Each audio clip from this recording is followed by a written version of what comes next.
ಆತ್ಮೀಯ H16 news ಅರ್ಥಾತ್ ಸಿದ್ದರಾಮಯ್ಯ ಸ್ವಾಗತ. ನಾನು ನಿಮ್ಮ MI ಅಥವಾ ಮಲ್ಲಪ್ಪ ಜೊತೆಯವರ ಆತ್ಮೀಯರೇ. ದಕ್ಷಿಣದ ರಾಜ್ಯಗಳು ಮೋದಿಯವರ ಹಿಡಿತ ಇನ್ನೂ ಬಂದಿಲ್ಲ.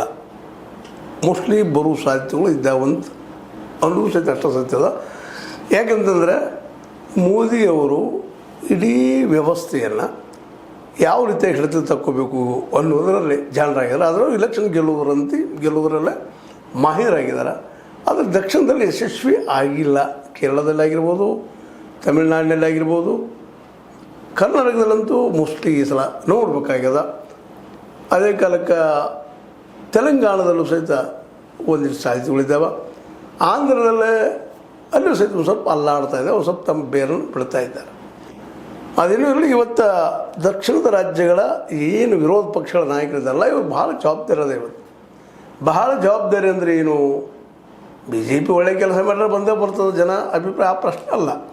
ಆದರೆ ಈಗೇನು ಇವರು ವಿರೋಧ ಪಕ್ಷಗಳೆಲ್ಲ ಆರೋಪ ಮಾಡ್ತಾ ಇದ್ರಲ್ಲ, EVM ಬಳಕೆ ದುರ್ಬಳಕೆ ಮಾಡ್ಕೊಳ್ಳೋದು, VVPAT ಅದಕ್ಕೆ ಹಚ್ಚದೇ ಇರೋದು, ಬ್ಯಾಲೆಟ್ ಪೇಪರ್ ಮೇಲೆ ಇಲೆಕ್ಷನ್ ಮಾಡದೇ ಇರೋದು, ತಮಗೆ ಬೇಕಾದಂಥ ಎಲೆಕ್ಷನ್ ಕಮಿಷನರನ್ನು ನೇಮಿಸಿಕೊಳ್ಳುವಂಥದ್ದು, ಇನ್ನುಳಿದ ಸ್ವಾಯತ್ತ ಸಂಸ್ಥೆಗಳೆಲ್ಲ ತಮ್ಮ ಕಂಟ್ರೋಲ್ ತೆಗೆದುಕೊಂಡ ಈ ಒಂದು ಎಲೆಕ್ಷನ್ ಗೆಲ್ಲುವ ತಂತ್ರ, ಅಧಿಕಾರಿ ತಂತ್ರಕ್ಕೆ ಏನು ಇವತ್ತು ಅವರು ಮಾಹಿರಾಗಿದ್ದಾರೆ ಅಥವಾ ಒಂದು ಅತ್ಯಂತ ಪ್ರಬುದ್ಧರಾಗಿದ್ದಾರೆ.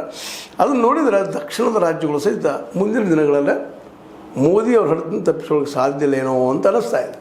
ಅದಕ್ಕೆ ಇಲ್ಲಿಯ ಈ ಒಂದು ಅಧಿಕಾರಿಗಳನ್ನೋಕ್ಕಿಂತಲೂ ಇಲ್ಲಿಯ ರಾಜಕಾರಣಿಗಳು ಭಾಳ ಎಚ್ಚರಬೇಕಾಗಿದೆ. ಅದರಲ್ಲೂ ಮುಖ್ಯವಾಗಿ ವಿಜಯನ್ನಿಗೆ ತಮಿಳುನಾಡಿಗೆ ಬಂದಿದ್ದಾರೆ. ಅಲ್ಲಿರೋದು ಎರಡು ಪಕ್ಷ, ಅಣ್ಣಾ DMK. ಈ ಸಲ ಹೊಸದು ತಮಿಳಗ ವೆಟ್ರಿ ಕಳಗಂ ಅಂದ್ರೆ TVK. ಅದರ ಏನಪ್ಪ ನಾಯಕ ವಿಜಯ, ಇವರು ಇವತ್ತು ಬಂದಿದ್ದಾರೆ. ಇವ್ರ ಮುಂದೆ ಭಾಳ ದೊಡ್ಡ ಸವಾಲದ. ಅದರಲ್ಲೂ ಮುಖ್ಯವಾಗಿ ಇನ್ನೂ ಮೆಜಾರಿಟಿ ಅವ್ರದ್ದಿಲ್ಲ, ಸಿಂಪಲ್ ಮೆಜಾರಿಟಿ. ಅದಕ್ಕೆ ಕಾಂಗ್ರೆಸ್ ಸಪೋರ್ಟ್ ಮಾಡಿದ. ಕಾಂಗ್ರೆಸ್ ಜೊತೆಗೆ CPM ಎಲ್ಲ ಸಪೋರ್ಟ್ ಮಾಡ್ತಾ ಇದ್ದಾವೆ. ಅಂದ್ರೆ ಇದೇನು ತೋರಿಸ್ತಾ ಇದೆಯಪ್ಪ ಅಂತಂದ್ರೆ ವಿರೋಧ ಪಕ್ಷಗಳು ಒಂದಾಗಲೇಬೇಕು ಅನ್ನುವಂಥ ಮೆಸೇಜನ್ನು ಕೊಡ್ತಾ ಇದೆ. ಅದ್ರ ಜೊತೆಗೆ ವಿಜಯ್ ಅವರು ಗ್ಯಾರಂಟಿ ಕೊಡಲಿ, ಮತ್ತೇನೋ ಕೊಡಲಿ, ಮುಗಿದೊಂದು ಕೊಡಲಿ, ಅದೆಲ್ಲ ಕೊಟ್ಟರೂ ಸಹಿತ ಒಂದು ಹೊಸದು ಏನಾದರೂ ವ್ಯವಸ್ಥೆ ಮಾಡಲಿಕ್ಕೆ ಸಾಧ್ಯದನಾ? ಒಬ್ಬ ಸಿನಿಮಾ ನಟ ಇರೋದರಿಂದ ಭಾಳಷ್ಟು ರಾಜಕೀಯ ವಿಚಾರಗಳಾಗಿರ್ಬೋದು, ಸಾಮಾಜಿಕ ವಿಚಾರಗಳು ಆಗಿರ್ಬೋದು, ಓದ್ಕೊಂಡು ಕೆಲವು ತಿಳ್ಕೊಂಡಿರ್ಬೋದು, ಎಲ್ಲ ಅನುಭವ ಬರ್ಬೇಕಂತೇನಿಲ್ಲ. ಆದರೆ ಪರಿಹಾರ ಹುಡುಕುವಲ್ಲಿ ಏನಾದರೂ ಮಾಡಲಿಕ್ಕೆ ಸಾಧ್ಯದಲ್ಲ ವಿಜಯ್ ಅವರಿಗೆ? ಗ್ಯಾರಂಟಿ ಕೊಡೋದು, ನಾವು ಅಕ್ಕಿ ಕೊಡ್ತೀವಿ ರೀ, ಗೋಧಿ ಕೊಡ್ತೀವಿ, ಬಟ್ಟೆ ಕೊಡ್ತೀವಿ, ಮತ್ತೇನೋ ಕೊಡ್ತೀವಿ, ಬಸ್ ಫ್ರೀ ಮಾಡ್ತೀವಿ, ಇವುಗಳಿಂದ ಮುಂದಿನ ದಿನದಲ್ಲಿ ಇವು ಸಹಿತ ಯಶಸ್ವಿ ಆಗಲಿಕ್ಕಿಲ್ಲ ಅನ್ನುವಂಥದ್ದು ಮಾತು ಕಂಡು ಬರ್ತಾ ಇದೆ. ಮೇಲೆಲ್ಲ ಸ್ವತಂತ್ರವಾದ ಮೀಡಿಯಾಗೆ ಬೇಕಾಗಿರುವುದು ಸ್ವತಂತ್ರ ಧ್ವನಿ. ಆ ಸ್ವತಂತ್ರ ಧ್ವನಿ ಉಳಿಸಲು ನೀವು ಮಾಡಬೇಕಾದದ್ದು ಇಷ್ಟೇ. ಅದೇನಪ್ಪಾ ಅಂತಂತಂದ್ರೆ ನಿಮ್ಮ ಕೈಲಾದಷ್ಟು ಸಹಾಯ ಈ ಚಾನಲ್ಗೆ ಮಾಡಿ ಹಾಗೂ ನಿಮ್ಮ ಧ್ವನಿಯನ್ನು ಕಾಪಾಡಿಕೊಳ್ಳಿ. ಉತ್ತರದಷ್ಟೇ ಅಲ್ಲ, ಇವನ್ನ ವೆಸ್ಟ್ ಬೆಂಗಾಲ್ ಸಹಿತ ಇವತ್ತು ಕೈ ಬಿಟ್ಟು ಹೋಗಿದ್ದು ನೋಡಿದಾಗ ಸಹಜವಾಗಿ ಎಲ್ಲರೂ ಇವತ್ತು ವಿರೋಧ ಪಕ್ಷಗಳು ಎಚ್ಚರಬೇಕು. ಅದ್ರಲ್ಲಿ ಹೊಸ ವಿಜಯ್ ಅಂತ, ಯಾಕಂದರೆ ಕೇಜ್ರಿವಾಲ್ ಇವ್ರಿಗಿದು ಜಬರ್ದಸ್ತಾಗಿ ಬಂದಿದ್ರು. ಇಡೀ ದೇಶಕ್ಕೊಂದು ಹೊಸ ಮಾದರಿ ಕೊಡ್ತೀನಿ ಅಂತ ಬಂದಂಥವ್ರು, ಭ್ರಷ್ಟಾಚಾರ ಮುಕ್ತ ಮಾಡ್ತಾನೆ ಅಂತ ಹೇಳಿದಂಥವ್ರು ಇವತ್ತು ಮೂರು ಗುಂಪಾಗಿದ್ದಾರೆ. ಇವತ್ತಿನ ಈ ವ್ಯವಸ್ಥೆಯಿಂದಾಗಿ, ಇಲೆಕ್ಷನ್ ವ್ಯವಸ್ಥೆಯಿಂದಾಗಿ, ಪ್ರಜಾಪ್ರಭುತ್ವ ವ್ಯವಸ್ಥೆಯಿಂದಾಗಿ, ಇವತ್ತು ಪ್ರಜಾಪ್ರಭುತ್ವ ಏನಪ್ಪ ಅಂದ್ರೆ ಇಲೆಕ್ಷನ್ದಲ್ಲಿ ಯಾರು ಗೆಲ್ತಾರ ಅದು ಪ್ರಜಾಪ್ರಭುತ್ವ. ಅದ್ರಲ್ಲಿ ಮತ್ತೊಂದಿಲ್ಲ, ವಿರೋಧಿಗಳ ಮಾತಿಗೆ ಬೆಲೆ ಇಲ್ಲ. ವಿರೋಧಿಗಳು ಹೇಳಿದ್ರೆ ಏನು ಹೇಳಿದ್ರು ಎಲ್ಲ ಸುಳ್ಳು. EVM ಬದಲಿಸ್ಬೇಕ್ರಿ ಅಂತ ವಿರೋಧಿಗಳು ಕೂಗಿಟ್ಟು ಏನೆಲ್ಲ ಮಾಡಿದ್ರು. ನೋ, VVPAT ಜೋಡಿಸ್ರಿ ಇಲ್ಲ. ಎಲೆಕ್ಷನ್ ಕಮಿಷನ್ ಒಂದು ನಿರ್ಲಿಪ್ತವಾದಂಥ ಪ್ರಾಮಾಣಿಕ ಸಂಸ್ಥೆ ಉಳಿಲಿ ಇಲ್ಲ. ಎರಡು ಒಂದು ಎಲ್ಲ ದೃಷ್ಟಿ ಇಟ್ಕೊಂಡು ಅಂದರೆ ಗೆಲ್ಲಬೇಕು ಅಂತೇಳಿ ಒಂದು ದುಡ್ಡಂತ ಇವತ್ತು ಕಾರ್ಪೊರೇಟ್ಗೆ ಇಡೀ ದೇಶದ ಅರ್ಥವ್ಯವಸ್ಥೆಯನ್ನು ಕೊಟ್ಟಿದ್ದಾರೆ. ಅವ್ರ ಕಡೆಯಿಂದ ದುಡ್ಡು ವಸೂಲು ಮಾಡ್ತಾರೆ, ಲಾಸ್ ತೋರಿಸ್ತಾರೆ. ಅವರು ಕಂಪ್ನಿ ಹಾಳಾಗ್ಯದ ಅಂತೇಳಿ, ಕಂಪ್ನಿ ಹಾಳಾಗಿದ್ದಂತೆ ಅದು ತಮಗೆ ಅರ್ಧ ಪಾರ್ಟಿಗೆ ಆದ್ದರಿಂದ ಆಳ್ಕೆ ಮಾಡ್ತಾ ಹೊರಟಿದ್ದಾರೆ. ಇದನ್ನು ಮಾಡ್ತಾ ಹೊರಟ್ರೆ ವಿಜಯ್ ಆಗಿರ್ಬೋದು, ಇವತ್ತು ಕೇಜ್ರಿವಾಲ್ ತಪ್ಪಿದ್ದು ಅಲ್ಲೇ, ಅದೇ ಕಾಲಕ್ಕೆ ರಾಹುಲ್ ಗಾಂಧಿ ತಪ್ಪಿದ್ದು ಅಲ್ಲೇ, ಮಮತಾ ಬ್ಯಾನರ್ಜಿ ಅವರು ತಪ್ಪಿದ್ದು ಅಲ್ಲೇ. ಇವರೆಲ್ಲ ನಾಯಕರು ಇವತ್ತು ಶರದ್ ಪವಾರ್ ಆಗಿರ್ಬೋದು, ಅದೇ ಕಾಲಕ್ಕೆ ಠಾಕ್ರೆ ಅವರಾಗಿರ್ಬೋದು, ಸಿಂಧೆ ಅವರಾಗಿರ್ಬೋದು, ಅಖಿಲೇಶ್ ಯಾದವ್ ಅವರಾಗಿರ್ಬೋದು, ಇವರೆಲ್ಲರೂ ಸುದ್ದಿದ್ದು ಎಲ್ಲಿ ಅಂತಂದ್ರೆ ಪಾರ್ಟಿ ಫಂಡ್ ತೊಗೊಂಡು ಇಲೆಕ್ಷನ್ ಮಾಡೋದು ಬೆನ್ನತ್ತಿದ್ದಕ್ಕಾಗಿ. ಅದನ್ನು ಬಿಟ್ಟು ಇಡೀ ಈ ದೇಶಕ್ಕೆ ಅಥವಾ ಈ ರಾಜ್ಯಗಳಿಗೆ ಉದ್ಯೋಗ ಕೊಡಿಸೋ ದೇಶದಲ್ಲಿ ಏನಾದರೂ ಪ್ರಯತ್ನ ಮಾಡಿದಾರಾ ಈ ವಿರೋಧಿಗಳು ಅಂದರೆ ಇವತ್ತು ಇಲ್ಲ ಅಂತ ಹೇಳ್ಬೇಕಾಗಿದೆ. ಹೌದು ಗ್ಯಾರಂಟಿ ಕೊಟ್ಟರು ಕೇಜ್ರಿವಾಲ್ ಎಷ್ಟು ಕೊಟ್ಟರಪ್ಪ ಗ್ಯಾರಂಟಿ? ಶಿಕ್ಷಣ ಕೊಟ್ಟರು, ಆರೋಗ್ಯಕ್ಕೆ ಕೊಟ್ಟರು, ಮತ್ತೇನು ಕೊಟ್ಟರು, ಎಲ್ಲ ಕೊಟ್ಟರು. ಆದರೂ ಇವತ್ತು ಪಂಜಾಬ್ ಸರ್ಕಾರ ಅಲ್ಲಾಡ್ತಾ ಇದೆ, ದಿಲ್ಲಿ ಸರ್ಕಾರ ಬಿಟ್ಟು ಹೋಗಿದೆ, ಭ್ರಷ್ಟಾಚಾರಿ ಅಂತ ಮಾಡಿ ಹೊರಗೆ ಹಾಕಿದ್ದಾರೆ. ಏನು ಬೇಕೆಲ್ಲ ವ್ಯವಸ್ಥೆ ಇವತ್ತು ಅವ್ರ ರೆಡಿ ಅದ ಅಂದಾಗ ವಿಜಯ್ ಅವರ ಮುಂದಿರೋ ಸವಾಲು ಭಾಳ ದೊಡ್ಡದ. ವಿಜಯ್ ಆಗಿರ್ಬೋದು, ಕೇರಳದಲ್ಲಿ ಈಗ ಯಾರೋ ಕಾಂಗ್ರೆಸ್ಗಳೊಬ್ಬರು ಆಗ್ತಾರೆ, ರಮೇಶ್ ಚೆನ್ನಿತ್ತಲ್ ಆಗಿರ್ಬೋದು, ವಿ ಡಿ ಸತೀಶನ್ ಆಗಿರ್ಬೋದು, ವೇಣುಗೋಪಾಲ್ ಆಗಿರ್ಬೋದು, ಯಾರಾದರೂ ಕಾಂಗ್ರೆಸ್ಗೂ ಕೇರಳೀಯರು ಆಗ್ತಾರಲ್ಲ. ಅದರಲ್ಲೂ ಮುಖ್ಯವಾಗಿ ವಿ ಡಿ ಸತೀಶನ್ರ ಬಗ್ಗೆ ಹೆಚ್ಚು ಕೇಳಿ ಬರ್ತಾ ಇದೆ. ಯಾರನ್ನು ಮಾಡಿದ್ರಲ್ಲಿ ಕಾಂಗ್ರೆಸ್ ಆಡಳಿತ ಮಾಡ್ತಾ ಇರ್ತದೆ. ಆದರೆ ಕಾಂಗ್ರೆಸ್ ಇಲ್ಲಿವರೆಗೆ ಎಲ್ಲರಿಗೂ ಉದ್ಯೋಗ ಕೊಡಿಸುವಂಥ ದಿಶೆಯಲ್ಲಿ ಏನಾದರೂ ಹೊಸ ಪ್ಲ್ಯಾನನ್ನು ಹುಡುಕಿದೆಯಾ? ಬರೀ ಮೀಸಲಾತಿ ಕೊಟ್ಟರೆ ಆಯಿತಾ? ಮೀಸಲಾತಿ ಕೊಟ್ಟರೆ ಎಲ್ಲರಿಗೂ ಉದ್ಯೋಗ ಸಿಗ್ತದನ? ಇಂಥ ಅನೇಕ ಪ್ರಶ್ನೆಗಳಿಗೆ ಇವತ್ತು ನಾವು ಉತ್ತರ ಹುಡುಕ್ಬೇಕಾಗಿದೆ. ಇವತ್ತು ಉತ್ತರ ವಿರೋಧ ಪಕ್ಷ ಹುಡುಕ್ಬೇಕಾಗಿದೆ. ಹಾಗೆ ವಿಜಯ್ ಅವರು ಇವತ್ತು ಬಂದಿದ್ದಾರೆ, ಹಕ್ಕು ಮಂಡಿಸ್ತಾರೆ, ಕಾಂಗ್ರೆಸ್ ಸಪೋರ್ಟ್ ಮಾಡ್ಯದ, ಕೆಲವೊಂದು ಸಣ್ಣ ಸಣ್ಣ ಪಕ್ಷಗಳು ಸಪೋರ್ಟ್ ಮಾಡ್ತಾರೆ. ಆದರೆ ಅದು ಇನ್ನೊಂದು ಮತ್ತೊಂದು ಸ್ಟಾಲಿನ್ ಗೌರ್ಮೆಂಟು, ಜಯಲಲಿತಾ ಅವ್ರ ಗೌರ್ಮೆಂಟು, ಎಮ್ ಜಿ ರಾಮಚಂದ್ರನ ಗೌರ್ಮೆಂಟು ಆದಂಗೆ ಆದ್ರೆ ಅದಕ್ಕೂ ಭವಿಷ್ಯ ಇಲ್ಲ. ಯಾಕೆ ಅಂಥ ರಾಜಕೀಯವನ್ನು ನಮ್ಮ ಮೋದಿ ಮತ್ತು ಶಾ ಮಾಡೇ ಮಾಡ್ತಾರೆ. ರಾಹುಲ್ ಗಾಂಧಿ ಅವ್ರು ಮಾಡೋ ರಾಜಕೀಯವನ್ನು ಅವರು ಮಾಡುತ್ತಾರೆ, ಮಮತಾ ಬ್ಯಾನರ್ಜಿ ಅವ್ರು ಮಾಡೋದನ್ನು ಮಾಡುತ್ತಾರೆ. ಮಮತಾ ಬ್ಯಾನರ್ಜಿ ಅವರು ಕಾರ್ಪೊರೇಟರ್ ಬಿಟ್ಟು ಏನಾದರೂ ಮಾಡಿದ್ರೆ, ಎಲ್ಲರಿಗೂ ಉದ್ಯೋಗ ಸೃಷ್ಟಿ ಮಾಡುವಂಥ ಕೆಲಸ ಮಾಡಿದ್ರೆ. ರಾಹುಲ್ ಗಾಂಧಿ ಅವರು ಎಲ್ಲರಿಗೂ ಉದ್ಯೋಗ ಸೃಷ್ಟಿ ಮಾಡುವಂಥ ಏನಾದರೂ ಹೊಸ ವಿಷಯ ಹೇಳಿದ್ರೆ, ರೈತರಿಗೆ ಮಾರ್ಕೆಟ್ ಕೊಟ್ರ, ಇವರೆಲ್ಲರೂ ಇಲ್ಲ. ಮತ್ತು ಇವ್ರು ಕೊಡೋ ಸಾಧ್ಯತೆಯೂ ಇಲ್ಲ. ಯಾಕಂದರೆ ಇವ್ರು ತಲೆಯಲ್ಲಿ ಇವ್ರದ್ದು ಏನಪ್ಪ ಅಂದರೆ ಎಲೆಕ್ಷನ್ ಗೆಲ್ಲೋದಷ್ಟೇ ಇವ್ರಿಗೂ ವಿರೋಧ ಪಕ್ಷಗಳಿಗೆ. ಎಲ್ಲಿವರೆಗೆ ಮಮತಾ ಬ್ಯಾನರ್ಜಿ ಅವ್ರು ಗೆಲ್ತಾ ಇದ್ರು ಅಲ್ಲಿವರೆಗೆ ಇವ್ರಿಗೆಲ್ಲ ಇಂಡಿಯಾ ಗೇಟ್ ಬಂದು ನೆನಪಾಗಲಿಲ್ಲ, ಏನಾರ ಬಂದವನಂತ ಮುಂದೆ ಬರ್ತಾ ಇದ್ದಾರೆ. ಅದಕ್ಕೆ ಹಿಂದಿನ ಎಪಿಸೋಡಲ್ಲಿ ಹೇಳಿದ್ದಾನು, ಒಟ್ಟು ಮೇಲೆ ಒಲಿವಿತ್ತು ಮತ್ತು ಕೆಟ್ಟ ಮೇಲೆ ಬುದ್ಧಿ ಬಂತು ಅಂತಾರೆ. ಹಾಗಾಗಿದೆ ಇವತ್ತು ಪರಿಸ್ಥಿತಿ. ಇದನ್ನು ಬಿಟ್ಟು ಬೇರೆ ಏನಾದರೂ ಮಾಡಿದರೆ ಮಾತ್ರ ಮುಂದಿನ ದಿನಗಳಲ್ಲಿ ವಿರೋಧಿಗಳ ಭವಿಷ್ಯದ. ಅದೇ ರೀತಿ ವಿಜಯ್ ಅವರಿಗೂ ಸಹಿತ ವಿಜಯ್ ಅವರಿಗೆ ಈ ಸಂದರ್ಭದಲ್ಲಿ ಏನಪ್ಪ ಅಂತಂದ್ರೆ ಭಾಳ ಹೆಚ್ಚು ಲಜ್ಜಿಡಬೇಕಾಗಿದೆ.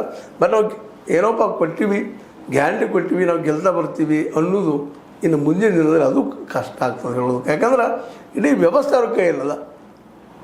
ಮುಖ್ಯ ಇಲೆಕ್ಷನ್ ನಡೆಯುವಂಥ ವ್ಯವಸ್ಥೆ ಪೂರ್ಣ ಪ್ರಮಾಣದ ಸೆಂಟ್ರಲ್ ಗೌರ್ಮೆಂಟ್ ಕೈಯಲ್ಲದ. ಎಲ್ಲರಿಗೂ ಮಾಡಿದ್ರಲ್ಲ ಮಮತಾ ಬ್ಯಾನರ್ಜಿ ಅವರ ವೆಸ್ಟ್ ಬೆಂಗಾಲದಲ್ಲಿ ಏನು ಮಾಡಿದ್ರು? ಎಲ್ಲ ಕೇಂದ್ರದ್ದು, ಎಲ್ಲ ಮಿಲ್ಟ್ರಿ, ಪ್ಯಾರಾಮಿಲ್ಟ್ರಿ, ಪೊಲೀಸ್ ಮತ್ತೇನು ಇರಲಿ ಎಲ್ಲನೂ ಸೆಂಟ್ರಲ್ ಕೈಯಾಗ. ಸೆಂಟ್ರಲ್ ಬಂದು ಕೂತ್ಬಿಟ್ರಲ್ಲ, ಅಧಿಕಾರಿಗಳು ಬಂದು ಕೂತ್ಕೊಂಡ್ರು ಎಲ್ಲಾದರೂ ಅಂದಾಗ ಗೆಲ್ಲಕ್ಕೆ ಸಾಧ್ಯದ. ವಿಜಯ್ ಅವರು ನಾ ಇಷ್ಟ ಆಗುವಂಥದ್ದು, ಕೇರಳದಲ್ಲಿ ಇದಾಗುವಂಥದ್ದು, ಈಗಾಗಲೇ ನಿಧಾನಕ್ಕೆ ಭಾರತವನ್ನು ಎಬ್ಬಿಸುತ್ತಿರುವಂಥ ಈ ಮೋದಿ ಹಸ್ತಗಳು ಅಥವಾ ಶಾರ್ ಹಸ್ತಗಳು ಇಂದ ವೆಸ್ಟ್ ಬೆಂಗಾಲ್ ಆಯಿತು, ನಾಳೆ ಕರ್ನಾಟಕ ಆಗ್ತದೆ, ಅದ ನಂತರ ತಮಿಳ್ನಾಡು ಆಗ್ತದೆ, ಕೇರಳ ಆಗ್ತದೆ. ಇಡೀ ದೇಶನ ಒಂದು ಪಾರ್ಟಿ ಸಿಸ್ಟಮ್ ಆಗುವ ಎಲ್ಲ ಲಕ್ಷಣಗಳು ಕಾಣ್ತಾ ಇದ್ದಾವೆ. ಅದಕ್ಕೆ ಇವತ್ತು ವಿಜಯ್ ಅವರು ಅದ್ರ ಜೊತೆ ಕಾಂಗ್ರೆಸ್ ಕೂಡಿದ್ದಾರೆ. ಇಲ್ಲಿ ಜನಕ್ಕೆ ಉದ್ಯೋಗ ಸೃಷ್ಟಿ ಮಾಡುವಂಥದ್ದು ಏನು ಮಾಡೋಕ್ಕೆ ಸಾಧ್ಯದ? ಎಲ್ಲರಿಗೂ ಉದ್ಯೋಗ ಸಿಗುವಂಥದ್ದು ಏನು ಮಾಡಲಿಕ್ಕೆ ಸಾಧ್ಯದ? ಕಾರ್ಯದ ಉದ್ಯೋಗ ತುಂಬಿಕೊಳ್ಳಿಕ್ಕೆ ಏನು ಸಾಧ್ಯದ? ಇದನ್ನು ಮಾಡಿದರೆ ಮಾತ್ರ ಈ ಪಕ್ಷ ಬಚಾವ್. ಇಲ್ಲಪ್ಪ ಅಂದ್ರೆ ಸಾಧ್ಯ ಇಲ್ಲ. ಮೋದಿ ಅವರ ಮತ್ತು ಅವರ ಏನು BJP ಅದ ಅಥವಾ RSS ಅದ ಅವ್ರ ಕೈಲಿ ಇಡೀ ದೇಶ ಸಿಗುವಂಥ ಸಾಧ್ಯತೆಗಳಿದ್ದಾವೆ. ಇಡೀ ದೇಶಕ್ಕಾಗಿರೋ ದೇಶದ ಜನರ ಸಮಸ್ಯೆ ಆಡಿದೆ. ಇಡೀ ದೇಶದ ಜನ ಹೌದು ಸರಿ ಐತೆ ಅಂದ್ರೆ ಹೋಗು, ಪ್ರಜಾಪ್ರಭುತ್ವ ಅದ ಮಾತು. ಇಲ್ಲಪ್ಪ ಅಂತಂದ್ರೆ ಮತ್ತೆ ಅದ ಓಟ್ ಹಾಕ್ತವ್ರು ಹೋಗುವಂಥದ್ದು, ಅದೇ ವ್ಯವಸ್ಥೆ ಮುಂದೆ ಹೋಗ್ತದೆ. ಅಂದ್ರೆ ಇವತ್ತಿರೋದು ಇಂಡೈರೆಕ್ಟ್ ಡಿಕ್ಟೇಟರ್ಶಿಪ್ ಅದ, ಮುಂದೂ ಅದಾಗೂ ಸಾಧ್ಯತೆಗಳಿದ್ದಾವೆ. ಅದಕ್ಕೆ ಇವತ್ತು ವಿರೋಧ ಪಕ್ಷಗಳು ಭಾಳ ಎಚ್ಚರಲೆ. ಅದರಲ್ಲೂ ವಿಜಯರಂಥವ್ರು ಹೊಸದಾಗಿ ಆಡಳಿತಕ್ಕೆ ಬರ್ತಾ ಇದ್ದಾರೆ, ಒಳ್ಳೆ ಆಡಳಿತ ಕೊಡುವಂಥವ್ರಾಗ್ರಿ. ಕಾಂಗ್ರೆಸ್ ಒಳ್ಳೆಯ ಸಜೆಷನ್ಗಳು ತಾನ ಆಡಳಿತ ಮಾಡಬೇಕು ಅಂತ ಹುಚ್ಚತನ ಬಿಟ್ಟ ರಾಹುಲ್ ಗಾಂಧಿ ಅವರಲ್ಲಿ ಇಲ್ಲ ಅನ್ನಿಸ್ತದ. ಅದು ಅವರ ವಿಜಯ್ ಅವರು ಯಶಸ್ವಿ ಮಾಡಿದಾರಪ್ಪ ಅಂದ್ರೆ ಮುಂದಿನ ದಿನದಲ್ಲಿ ಆದಷ್ಟು ಮೋದಿಯ ಅಲೆಯನ್ನು ತಡಿಬೋದು. ಇಲ್ಲಪ್ಪ ಅಂತಂದ್ರೆ ಇಂದಿಲ್ಲ ನಾಳೆ ತಮಿಳುನಾಡು ಈ ಭಾಜಪ ವಶ ಅಥವಾ ಮೋದಿ ವಶ ಅಥವಾ ಶಾ ವಶ ಆಗುವುದರಲ್ಲಿ ಎರಡು ಮಾತಿಲ್ಲ. ಆದರೂ ಈ ಸಂದರ್ಭದಲ್ಲಿ ಕೇರಳ ಮತ್ತು ತಮಿಳುನಾಡು ಇವತ್ತು ತಮ್ಮ ವೈಚಾರಿಕ ಶಕ್ತಿಯನ್ನು ತಮ್ಮ ಬೇಕಾದಂಥ ನಾಯಕರನ್ನ ಆಯ್ಕೆ ಮಾಡ್ಕೊಂಡಿದ್ದಾರೆ. ಇವತ್ತು EVM ಕಾಟದಲ್ಲಿ ಎರಡೂ ಕಡೆ ಅದೇ ಕಾಲಕ್ಕೆ ಅದೇ ಕಮಿಷನರ್ ಇದ್ದಾರೆ, ಎಲ್ಲರೂ ಅವ್ರು ಯಾವ ಪ್ರಭಾವ ನೀಡಿದಂಗೆ SIR ಪ್ರಭಾವ ನೀಡಿದಂಗೆ ಏನಾದರೂ ಅಲ್ಲಿ ಹೊಸ ಕಾಂಗ್ರೆಸ್ಸಲ್ಲಿ ಆಡಳಿತ ಬಂದಿದ್ರೆ, ಜೊತೆ ಕಾಲಕ್ಕೆ ವಿಜಯ್ ಅವರು ಬಂದಿದ್ರೆ, ಅದಕ್ಕೆ ಕಾರಣ ಅಲ್ಲಿ ಜನ ಜಾಗೃತ ಆಗಬೇಕು, ಎಚ್ಚರ ಆಗಬೇಕು ಮತ್ತು ತಿಳುವಳಿಕೆಯವರಾಗಬೇಕು ಅಂತ ಹೇಳ್ತಾ, ಅದರಲ್ಲೂ ಪ್ರತಿ ಮತದಾರ ಎಚ್ಚರಿಕೆಯಿಂದ ಮತ ಹಾಕಿದ್ರೆ ಮಾತ್ರ ಮೋದಿ ಅಂಥವ್ರಾಗಿರ್ಬೋದು, ಯಾವುದೋ ಡಿಕ್ಟೇಟರ್ ಆಗಿರ್ಬೋದು, ಅವ್ರು ಬರಲಿಕ್ಕೆ ಸಾಧ್ಯ ಇಲ್ಲ. ಈವನ್ ಮಮತಾ ಅವರು ಸಹಿತ ಅಲ್ಲಿ ಅಂದರೆ ಅಂಥ ರಾಜಕೀಯನ ಮಾಡಿದರೆ ಅದಕ್ಕಾಗಿ ಇವತ್ತು ಮಮದವ್ರು ಇವತ್ತು ದಂಡಿಗೆ ಸರ್ದಾರ ನಮಗೆ ಗೊತ್ತಿದ್ದ ವಿಷಯ ಅಂತ ಹೇಳ್ತಾ ಇದು ನಿಮಗೆ ಲೈಕ್ ಆಗಿರ್ಬೋದು ಲೈಕ್ ಮಾಡಿ ಶೇರ್ ಮಾಡಿ ಕಮೆಂಟ್ ಮಾಡಿದಾಗ ಸಬ್ಸ್ಕ್ರೈಬ್ ನಿಲ್ಲಿಸ್ಬೇಡ್ರಿ. H16 ನ್ಯೂಸ್ ಅರ್ಥಾತ್ ತಿಳಿದು ಸತ್ಯದ ಕೈಗೆ ಆತ್ಮೀಯ ಸಾರ್ವಜನಿಕರಲ್ಲಿ H16 ಅರ್ಥಾತ್ ಸೀತಾರಾಮದಿಂದ ಒಂದು ಮನವಿ. ಈ ಸಂಸ್ಥೆ ಭ್ರಷ್ಟಾಚಾರ ಅನ್ಯಾಯ ಅತ್ಯಾಚಾರಗಳಿಂದ ನೊಂದವರ ವೇದಿಕೆ, ಅನ್ಯಾಯಕೋರರ ಭೂಗಳ್ಳರ ನಶಾ ಸಾರಾಯಿ ಮಾಫಿಯಾಗಳ ವಿರುದ್ಧದ ಧ್ವನಿ, ರೈತರ ಕೂಲಿಕಾರ ಕಾರ್ಮಿಕರ ಬಿದ್ದ ಸಮುದಾಯ ಜನರ ಧ್ವನಿ ಬೆಂಬಲವಾಗಿ ನಿಂತು ತನುಮನ ಧನದ ಸಹಾಯಕ್ಕೆ ಸಾರ್ವಜನಿಕರಲ್ಲಿ ಕೋರಿಕೆ. ದಾನದ ಸಹಾಯ ನೀಡಿ ಸ್ವಾತಂತ್ರ್ಯ ಪತ್ರಿಕೋದ್ಯಮ ಉಳಿಸಿ ಬೆಳೆಸಿ. ವಂದನೆಗಳು.